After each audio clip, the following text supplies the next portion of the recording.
안녕하세요. 현실주의자입니다. 오늘은 시장이 갭상승을 했습니다.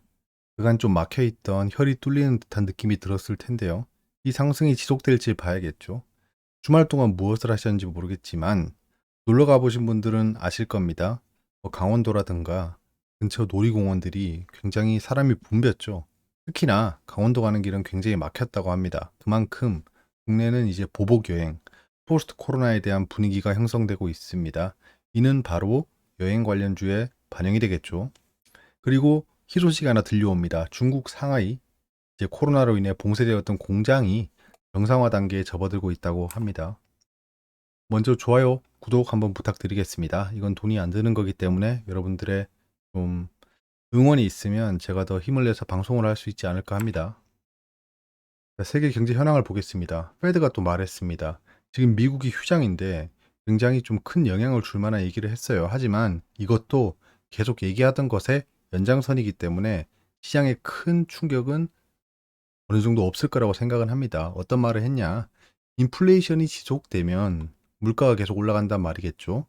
금리 인상을 더 크게 해야 한다는 말을 했습니다. 이런 거는 굉장히 시장의 멘탈을 좀 흔들어 놓을 수 있겠죠. 그리고 유가에 대한 소식입니다. 러시아 제재를 얘기했다고 합니다. 누가? 유럽이요. 러시아 제재에 대한 얘기로 유가가 상승하고 있습니다. 현재 배럴당 120불이죠. 최고가까지는 가지 않았지만 최고가에 가면 다시 움직임이 발생하겠죠. 유가는 여기서 더 이상 올라가기 힘들다고 생각합니다.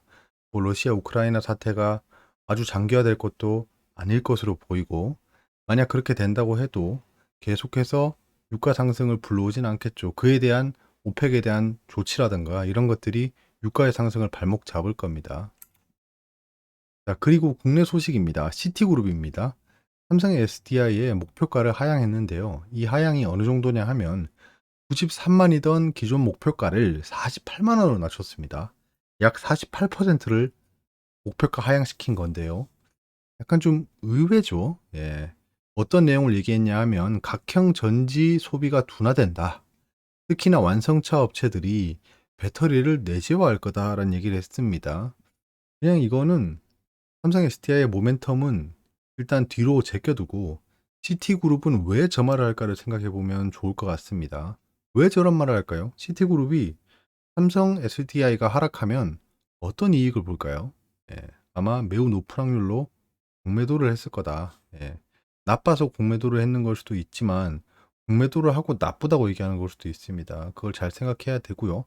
삼성 SDI를 가지고 계신 분들은 지금 근심 걱정이 많을 것 같습니다. 하지만 전기차 시장은 앞으로 4차 산업혁명의 한 줄기로서 계속해서 갈 거기 때문에 그런 사태까지 발생할 것 같지는 않습니다. 하지만 그렇게까지 말한 만큼 좀 경계를 하고 봐야겠죠.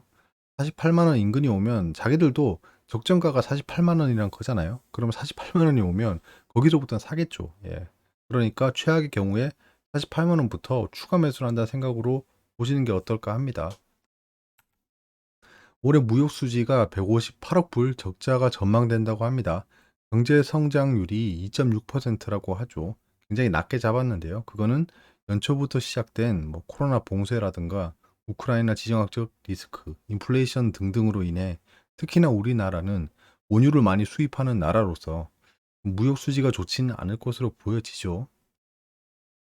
일단은 연말이 되면 이런 무역 수지 적자가 계속 나올 겁니다. 그럼 연말쯤 되면 분위기가 별로 안 좋겠죠. 어찌되었건 수치가 나오기 때문에. 그럼 10월부터는 약간 시장이 흔들릴 수 있을 겁니다. 그거를 감안하고 예상을 해보자. 현재 코스피 상황입니다. 오늘 보시면 알겠지만 여기서 갭 상승하는 양봉이 발생했습니다. 일단 경제적인 전망은 좀 뒤로 물려두고 기술적인 분석을 한번 보자고요. 어찌되었건 사람들이 가지고 있는 가격대가 중요한 겁니다. 아무리 경제가 좋으면 뭐 합니까? 아무리 경제가 좋아지면 뭐예요? 사람들이 손해 중이면 그만큼 물량에 대한 압박이 발생한다는 겁니다. 그래서 이런 코스피 시장이라든가 코스닥 시장의 현황을 보는 겁니다. 자, 보시면 거래량 여기 막대 그래프가 많이 올라간 지역이 어디죠? 예, 여기죠. 2700 부근이죠. 2700 부근에 사람들이 많이 물려 있다는 겁니다. 2700까지 가면 물려 있는 사람들이 아씨 드디어 본전이 왔구나라고 탈출할 수 있겠죠. 그래서 여기서 상승을 해도 2700까지밖에 못 올라간다는 겁니다. 하지만 현재까지 하락 추세가 있었는데 하락 추세를 탈피하는 갭상승이 발생했죠. 근데 거래량이 별로 없었습니다. 요거를 한번 체크하고요. 그러면 어떻게 흘러갈 확률이 굉장히 높죠? 예, 조금 하락을 할 확률이 높습니다. 현재부터는 하락을 할 확률이 높다. 이거를 막 끌어올릴 만한 소식은 없다는 겁니다. 즉 하락 추세까지 좀 떨어지는 것은 예상을 해보자. 2600대 초중반까지 내려간다는 겁니다. 일단은 속임수 움직임이 발생할 수 있기 때문에 너무 거래량이 없이 갭 상승을 해버렸어요. 사람들이 어벙벙한 거죠. 왜냐? 적절한 소식이 있고 갭 상승을 했으면 사람들이 따라붙을 겁니다. 근데 그렇지 않았다는 거죠. 왜 갭 상승한 거지? 라고 다들 물음표를 한 겁니다. 따라붙지 않았다. 이 갭 상승에서 옆으로 조금씩 움직이면서 낚아낼 수도 있겠지만 일단은 추세를 되돌리는 움직임을 예상하고 지켜보자라는 겁니다. 저는 현재 인버스를 통해서 해지 전략을 실행하고 있기 때문에 여기서 하락을 해도 어느 정도 만회를 할 수가 있습니다. 상승을 하면 제 포트폴리오가 괜찮아지는 거죠. 그래서 어느 정도 좀 시장의 변동성을 대응할 수 있는 준비는 해놨다는 겁니다. 그리고 코로나 재유행으로 봉쇄됐던 상하이가 6월부터 정상화가 됐다고 하죠. 특히나 테슬라 상하이 공장은 지난 3월 28일 가동이 중단됐었죠. 약 2개월 만에 정상화가 됐습니다.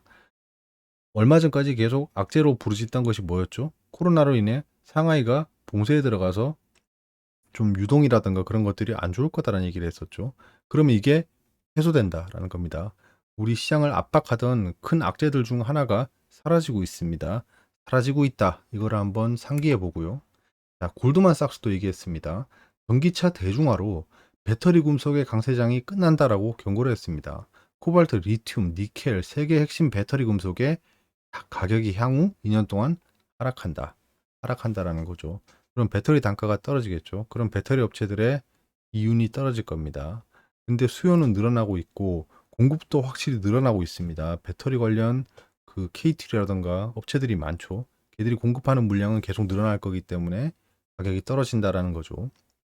일단은 지금 시티그룹도 그렇고 골드만삭스도 그렇고 전기차 관련 종목에 굉장히 안 좋은 리포트를 내고 있습니다. 이때까지 많이 상승했기 때문에 하락할 수 있겠죠. 저는 배터리 관련주는 LG화학에서 LG에너지솔루션으로 갈아탔죠. 좀 지켜보고 있습니다. 이제는 정부 정책을 좀 주시해야 될 것 같아요. 그 윤석열 정부가 들어서면서 여러 가지 얘기를 했었죠. 특히나 건설, 원전, IT 관련주에 집중을 해야 되고 그런 정책들이 계속 발표가 될 겁니다. 그럼 관련 종목들이 무슨 정책 영향으로 상승 또는 뭐 윤석열 대통령과 뭐 옆집에 산다.